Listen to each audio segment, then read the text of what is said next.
Hey guys, and welcome back to another video. Today we're going to be going over a 2022 Senate election prediction between the Democrats and the Republicans. The starting off map is 36 Democratic seats, 30 Republican seats.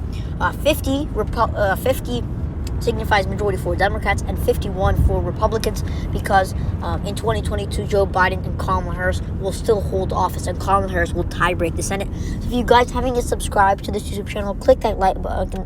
Click that bell to receive notifications, and comment down below any suggestions. So I'm going to go ahead over to predict.org and check on the Senate.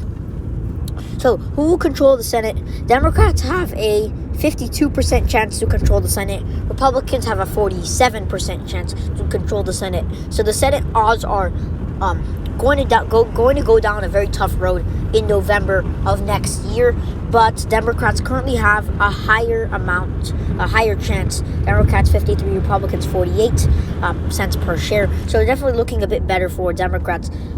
Let's fill out the safe states for both Republicans and Democrats. I went over New Hampshire about Chris Sununu. If he chooses to run or not, because if he does, then it's going to be the only way the Republican Party is going to flip the state of New Hampshire is if Chris Sununu runs. If you don't know who that is, he is the governor of New Hampshire.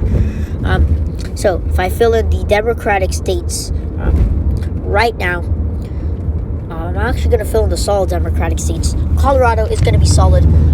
Let's go over to CNN. This is just going to show us Colorado. Obviously, Gardner wasn't the incumbent until 2020. He lost by 10%, by 9 percentage points, which is very surprising. Denver and a few other these regions gave John Hickenlooper over Cory Gardner, and he was able to win this state. So I'm going to have that as a solid Democratic state. It was decided by around 10 percentage points, so that is solid. 45 solid Democratic states. And for the Republicans, I'm going to give them, Missouri, I think. Let's head over to Missouri. I think Missouri is not going to be competitive at all. I don't see Missouri becoming competitive. Let's head over to Senate 2022. Senate 2022. All right. In Missouri, it says that there is, let's see, 90% chance Republicans hold on, 10% Democrats will hold on. Let's look at the Missouri race. I do not think Missouri had I did not have a race, yeah. Okay, so I think Missouri is not going to be a very competitive state for the Democratic Party. I'm going to give it as a Republican safe state, as well as the state of Alaska, Alabama. It was a key race because Doug Jones won the election in Alabama. He was a Democratic incumbent in a state that was decided in 2016 by 25 percentage points. So very competitive. It was going to be a very competitive race. It was not supposed to be a very competitive race from the beginning. Alabama, not supposed to be a competitive race, but it was for some reason. It was competitive, and because it was competitive, it's still considered a key race. But it isn't. It shouldn't be a key race. It was decided by a very big amount. Tommy Tuberville won that race. So it's going to be a safe state. 45 Democrats, 44 Republicans. Now, I'm also going to include the state of Hawaii. Let's go to the state of Iowa.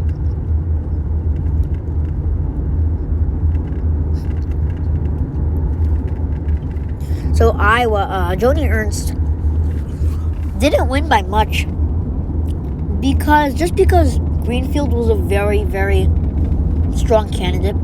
Russia Greenfield, she was a strong candidate. She was able to do very well compared to other Republicans in the state of Iowa. In general, Iowa was able to do pretty well.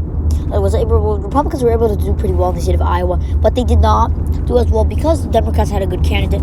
But I don't see Democrats having a candidate like that every single time. And even when they did, it just signified that Iowa is a safe Republican state. It just signified that even with a strong Democratic candidate, Iowa is a safe Republican state. Let's head over to the state of Ohio. There's a pretty high chance in Iowa that Republicans will win. Let's head over to Ohio. Had no election. If I go here, let's look at the betting odds in the state of Ohio.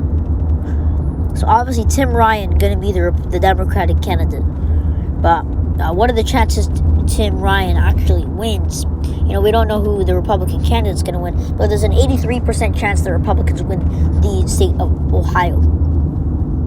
I'm going to put it as likely for the Republicans. It was a likely state for Donald Trump, and I think Republicans could perform pretty well in the state of Ohio.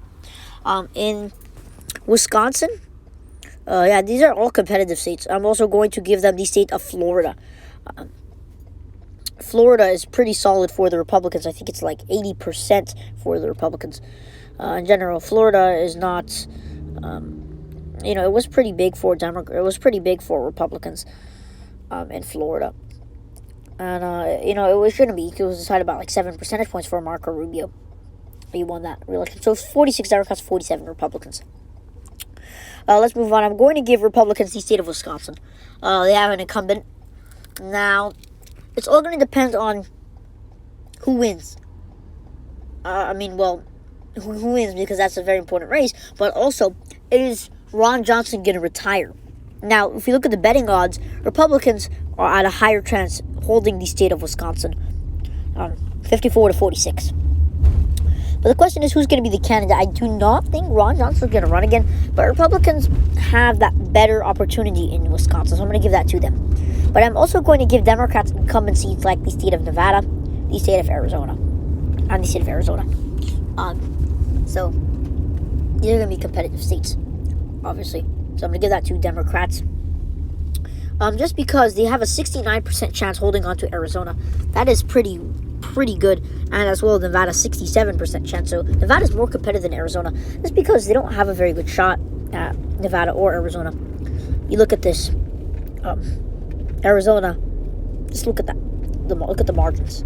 Kelly won much better than Joe Biden. I don't know why. People just like Kelly more than Joe Biden. And I think he does pretty well. So 48 Democrats, 48 Republicans. Going to give Democrats the state of Georgia. I think they're going to carry the state of Georgia. Let's look at the betting odds. 53 Democrats, 49 Republicans. So very, very close. Much more competitive than the state of Arizona. If we head over to Senate elections, they won. Obviously, Ossoff barely won. Ossoff's not up. Warnock is. So, which Republican is going to challenge Warnock? I do not see Herschel Walker. The betting odds are not Herschel Walker. It's probably going to be Doug Collins, another candidate. Probably Doug Collins running. I do not see him winning. I think Democrats are going to hold on to that seat. In the state of North Carolina, I think Republicans could hold on, in North Carolina. But I just think, Predicts has Republicans in the lead. But I'm going to give it to Democrats. Why? It's either Laura Trump or Pat McCrory. And I know for sure Laura Trump is not going to win. He cannot be the candidate. And Pat McCrory was a former governor. He ran against Roy Cooper, and he lost against the Democrat. That's why the governor of North Carolina is a Democrat. So in general, North Carolina is going to be a Democratic state, and I don't see Republicans because they don't have a good candidate. As well as in the state of Pennsylvania, Pat Toomey is retiring. And let's look at the betting odds in the state of Pennsylvania. Obviously Jeff Bartow's probably going to be the main candidate right now. We don't know what the Republican is, but we probably know what the Democrat is. Let's go over to Pennsylvania. Let's look at the betting odds between Republicans and Democrats, not just the candidates. Obviously, John Fetterman for the Democrats. 62 Democrats, 40 Republicans in Pennsylvania. So Democrats are probably going to win that race, as well as New Hampshire. New Hampshire could go either way. It just all depends on Chris Sununu running. Now, I'm going to give New Hampshire to Democrats. Okay, I'm not trying to be biased, but unless Chris Sununu runs, New Hampshire is going blue. If Chris Sununu does run, it might be more competitive. Probably could go red. So, anyways, guys, this is the end of 52 Democrats to 48 Republicans. Democrats will take control of the Senate. Anyways, guys, subscribe to this YouTube channel, and we'll see you guys in the next video. Peace out.